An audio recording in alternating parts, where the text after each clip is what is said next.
Hello everyone, Niev here, and we are doing the next episode, the next card in the Kami to Yokai series.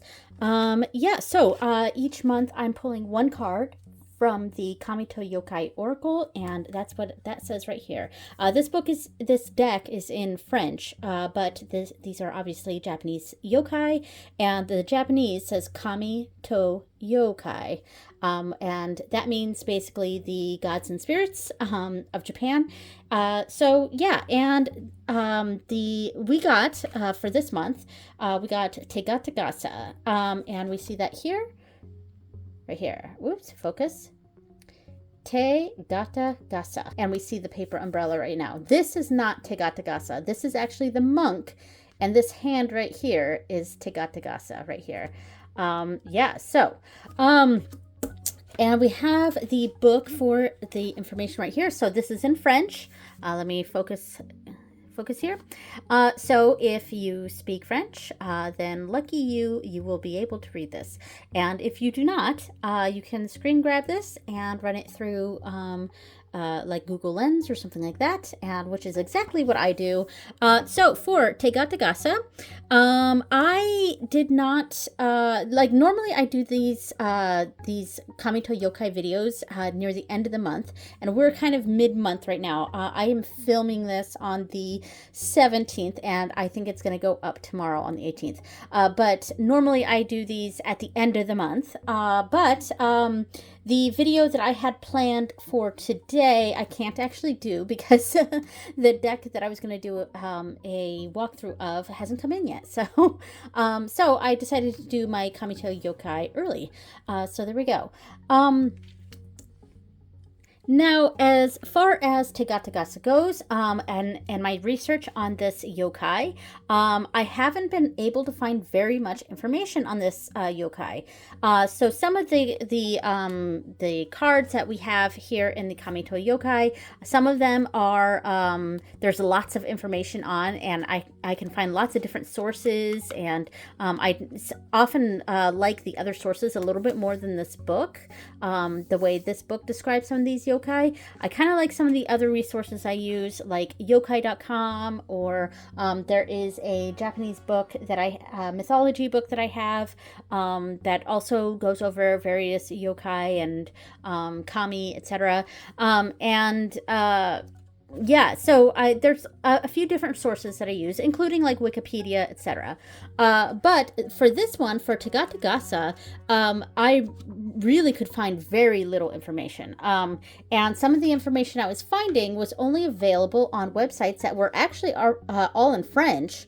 Or there was also a website I found that was all in, like, I think it was Portuguese, that had information about Tegatagasa. And so for this particular study, I actually relied heavily on this story, what was in this book. So this was basically my only source of information for Tegatagasa. So this isn't like an unknown yokai. It's just there does not seem to be very much information about this yokai. So anyway, I have decorated the page for Tegatagasa, and I am going to put up that reel. It's going to be a skinny reel right here in the middle, because I film those for my Instagram and TikTok, and I overlay the information that I have gleaned from this yokai. So I will go ahead and put that on screen now, and then we will come back and do some card readings with Tegatagasa. Hi everyone, Niev here. Each month I'm pulling one card from the Kami to Yokai Oracle, and this month I pulled Tegatagasa.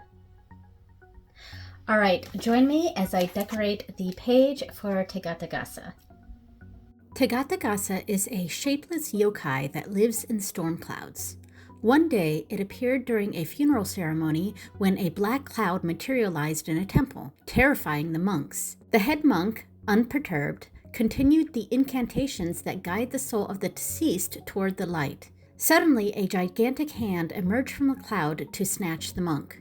The monk grasped it firmly and struggled against the creature. When the monk forced Tegatagasa out of the cloud, he offered to spare the life of the yokai if it promised never to disrupt a funeral service again. Reluctantly, Tegatagasa agreed and signed his promise by stamping his hand on the top of the paper umbrella the monk was holding. Since then, paper umbrellas have been brought out during rituals and ceremonies to remind Tegatagasa of its promise. Pulling this card for divination, you have the upper hand in this situation. You may have to force the hand of an opponent to come to a compromise. Negotiations, pledges, promises. You hold the winning hand. Bad weather and storms. In matters of love and relationships, this card represents contracts with partners, whether that be romantic or otherwise. Prenuptial agreements, divorce settlements, and other court dealings. This card also represents compromises and promises made with your loved ones. For matters of occupation and education, now is the time to negotiate for higher wages, a promotion, a grant, a higher grade, etc. Stay firm and fair, and you will be successful here. For spiritual purposes, since Tegatagasa appeared at a funeral, there is a connection with rituals and ceremonies, especially when it has to do with departed loved ones. Stay protected in your astral travels. Pulling this card before a ritual is reminding you that you have control over promises made with spirits. Don't promise something you cannot deliver on. Consider having paper umbrellas present during rituals. This also represents weather magic. For advice, negotiate in your favor. You have more power in a situation than you know. Stay true to your promises and commitments. Remain firm and fair. All right, that's all of the information for Tegatagasa. Thank you so much for watching, and I will see you next time. Bye! Okay, so we are back. Hopefully you liked that reel and learned a bit about Tegatagasa. Here is the page that I completed.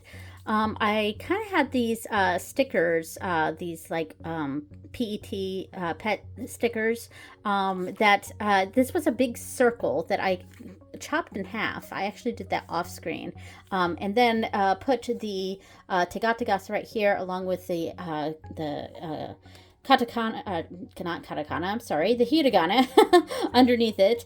So I cut this big circle in half, and I thought it was kind of neat to put it, half of it right here, and the other half actually had clouds on it, which I thought connected to the clouds in the card for Tegatagasa, so I thought that was kind of neat. And yeah, so this was a fun one to do, very sparkly.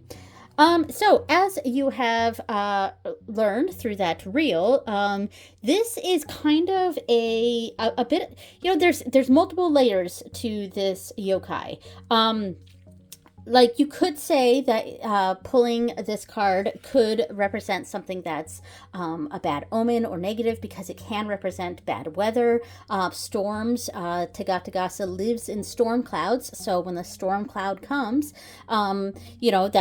that's seen as perhaps more of a negative thing. However, Tegatagasa seems more terrifying than it is, as we saw by the fact that it materialized inside a temple during a funeral rite, and so there's also a connection to those religious ceremonies, etc., or that connection between worlds. So that is also a connection with this yokai, but it materializes and also scares everyone in the vicinity, because of course that would.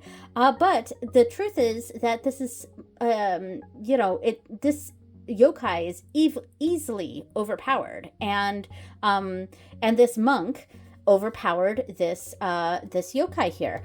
And per the story, the monk spared its life with the promise that Tegatagasa would never disrupt funeral rites again. So it's become sort of a tradition in funeral rites to have paper umbrellas, especially ones that might have a handprint on it, because Tegatagasa left a handprint, and it's sort of a reminder of that promise. So there we go.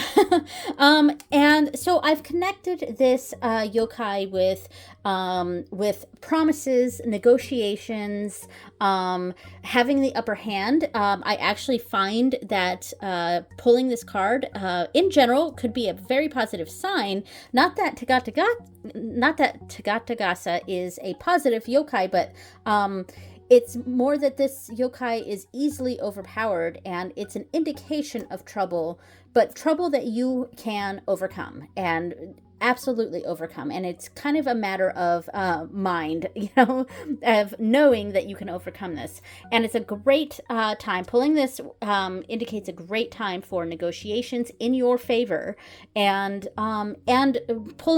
creating contracts. I think this would make a great like court case kind of card, because and if you want to use it in spell work, I think it would be really useful for having the upper hand in something. I hope that makes sense. But like when I was thinking of how I would interpret this card when pulled, it can represent bad weather, like straight up, or it can represent something negative coming your way, but it is something negative that is easily overpowered. It represents negotiations, compromises, promises, things like that. And I've really like I said, I've really connected it to like court proceedings and so that sort of thing. All right, so as far as the decks that I have pulled out here, I actually pulled out 2 decks. So this is the first time, and I think I'm going to stick with these 2 decks. But with all of the other cards that I've pulled, I've only connected 1 card, and they've all been tarot cards or tarot decks. I think I've only used tarot decks.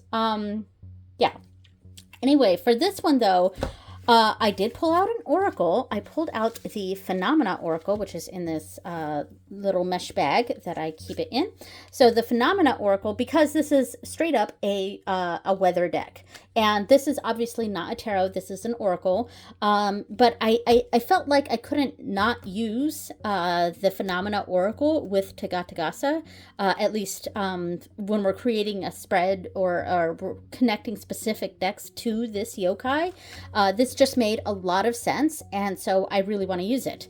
Now I'm not sure how I want to use it, because I've also pulled out a tarot that I feel like could also be used in conjunction with this. So the tarot I pulled out, this isn't as much of a fit as the Phenomena, but I couldn't think of a better deck. And every time I was like, well, maybe this one is better, I was just like, you know what? I think this one is just what's calling me to this. And this is by the same creator. This is the Cracked Amethyst. So let me go ahead and pull this out. There we go. It's in its box. So it's quite snug in that bag. So the Cracked Amethyst. This seems like it would be an odd choice for this yokai, but I actually think it fits. I'm making sure I got all the cards out of that. I actually think this fits. And look, we got a lightning one right here at the top, so I think that's actually a pretty good sign. So I think both of these are a good fit. Like, not all of these have weather on them, but I don't know, there is a lot of weatherness to this deck. And a lot of combining of the physical world with a sort of almost fantasy sort of world.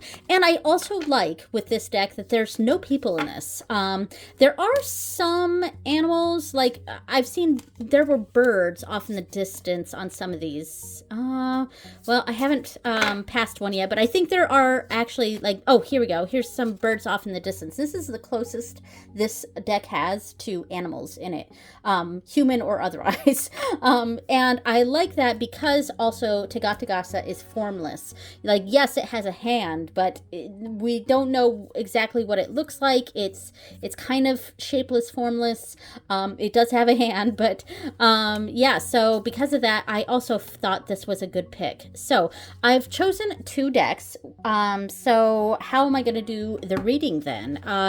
So I considered what I would do is pulling, one of the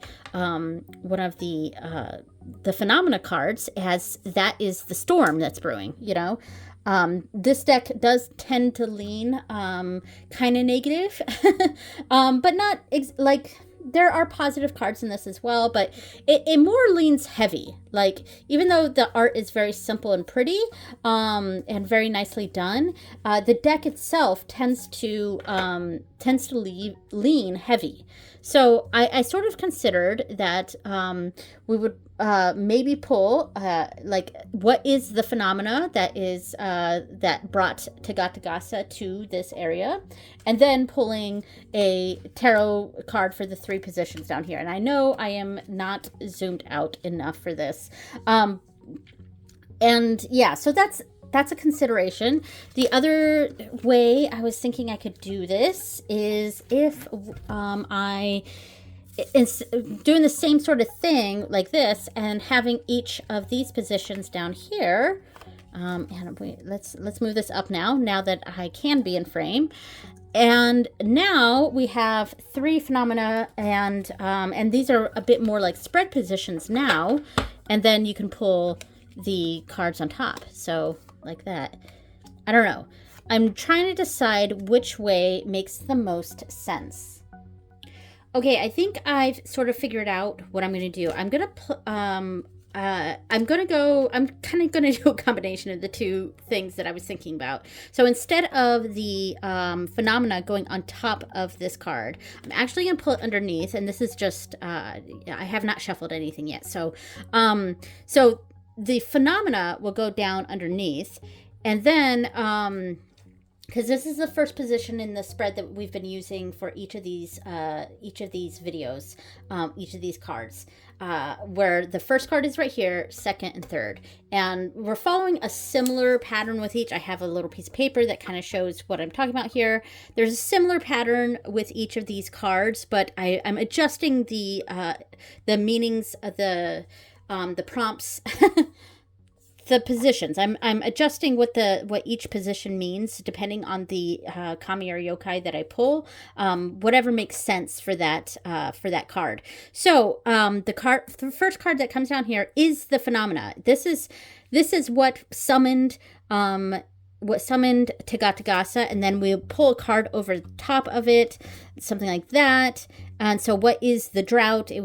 This is the extra card. Let me grab a different card. Here, there's that one again. So the Ace of Swords. So what's the drought? Here is, this is the phenomena. And then the card over here, normally this is like past, and this is advice sort of thing based on what I had come up with that spread. But this could be what's the experience. What is the experience we have in this?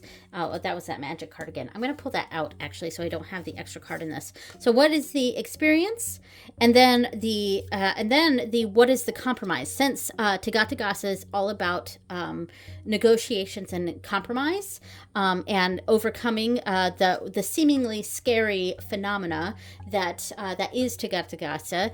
And so what is that scary phenomena? What's our past experience in dealing with this, and what's the compromise we can make? So I think that's good. I'm going to go ahead and now shuffle all of these cards and pull out a reading. Okay, did some shuffling off camera here and do a few more overhand shuffles here. All right, so what is the phenomena? So this reading is for the collective. So if it resonates for you, then take it. And if it doesn't, then don't. Then we'll just read this as practice. But yeah, so if it makes sense for you, then definitely take it. And if not, that's fine too. All right, so what is the phenomena we need to pay attention to right here? All right, we have germinate. Okay, interesting. So that's not even a negative thing here. But, the beginnings of things can be nerve-wracking. So we're going to expand on that with a tarot card. So expanding on this germinate. All right, what is germinating? All right, we have these are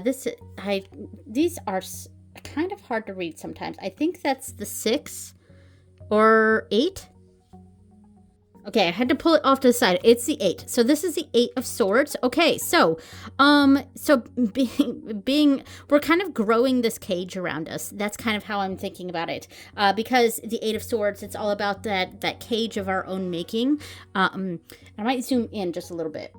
So since germinate is something that's growing and growing into a bigger thing, we get the 8 of Swords on top of this. So the 8 of Swords is what's being germinated, and what's being planted and starting to like grow. So we're at the very beginning of something. We're kind of at the beginning of that cage that we're creating for ourselves, and so. How do we deal with that? And this can start feeling overwhelming because it could be something that feels sort of out of our control. So that is, that's the phenomena that's going on here and what's summoned Tegatagasa. So what in our past, what's the past experience that we can look to for this? What's the past experience? Right here. All right. So, okay, we have, some of these are really hard to read. Okay, 4 of Stones. I had to go off camera and just like kind of turn this a little bit to see, because these are, it's like spot gloss. So yeah, this is the 4 of Stones. Okay, so which is interesting with the cage here, because this is kind of keeping everything in. It is keeping everything contained. I mean, this is like a Zen garden here, and maybe that's something we felt comfortable with in the past, because it is a Zen garden. But it's any disruption to this Zen garden is going to just kind of mess up these lines. So maybe there's a sense of perfectionism that has been in the past that is sort of causing this. So what in our past, or what strengths in our past, there's experience that we have with this. There's experience with this situation that we know that if it grows out of control, we know how to stabilize it. And there's experience with this. With this situation, it has happened in the past. I feel like both of these cards are very similar. The 4 of Stones is kind of that keeping everything together. It can be a greediness sometimes. It depends on the reading for it, or it can be kind of a locked in sort of thing, or not branching out. And then the 8 of Swords is very much in line with that. So doing this can grow into something that we feel like we can't control, because this is very controlled. And this also, like the 8 of Swords, it's something, it's very interesting because it is something that we have control over. This cage, or trap that we're in is something we do have control over. So what is the advice then? So what is the advice or the compromise? What's the compromise we have to make here? Right here. Okay, we have the Devil. Okay, so I think, to me, this is, and I love that there's also a spider web here. Oh, interesting. Okay.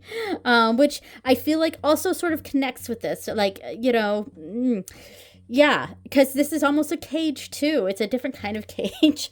So are we the spider here? Interesting. Or are we this butterfly trying to break free from the spider web? I think intuitively, because all 3 of these cards have something to do with like a cage, basically a trap, a cage. All 3 of these cards kind of have to do with that. I think this situation, this situation right here, is not as dire as we think it is, because yes, this seems like it could be a very dire situation, where I'm reading this intuitively as the butterfly or moth or whatever this winged creature is that's in this web. And normally being a butterfly or an insect in a spider's web is an absolutely dangerous thing. But Tegatagasa is all about negotiations and the fact that we have more control than we think we have. It seems like we're in a terrible situation, but we're not. You have the upper hand in this. You can create this control that you've done in the past, breaking apart these connected lines here so that we have this circle. This cage that we're creating is not as bad as we think it is. So I think this particular reading, this is something we need to not be as worried about, because yeah, it's gonna be, believe it or not, we do have the upper hand in this, and it seems like we don't, but we do. So yeah, I would say just intuitively, whatever the situation, stay in place, because trying to get out of this web is just going to cause more of a problem. And I think at some point, this web is going to break apart on its own. Yeah. Okay, so that's kind of what I'm thinking about here. This, like, we're kind of scared of this web that's being germinated right now. We're kind of scared of this web, and for good reason, because you don't want to be in a spider's web. But we've been in similar situations before in the past, and we've been able to create a control with this. We've been able to control the situation. So we need to remember that, and instead of struggling, give into it a little bit. Because you know how to create this order out of this chaos. Yeah, that's what I'm seeing here. All right, so that was a very interesting reading. And I really like that all three cards seem to have a very similar theme to them. So that was very interesting. All right, so that is it for Tegatagasa. Let's show the page one more time here, and the book here. All right. Thank you so much for watching, everyone, and I will see you next time. Bye!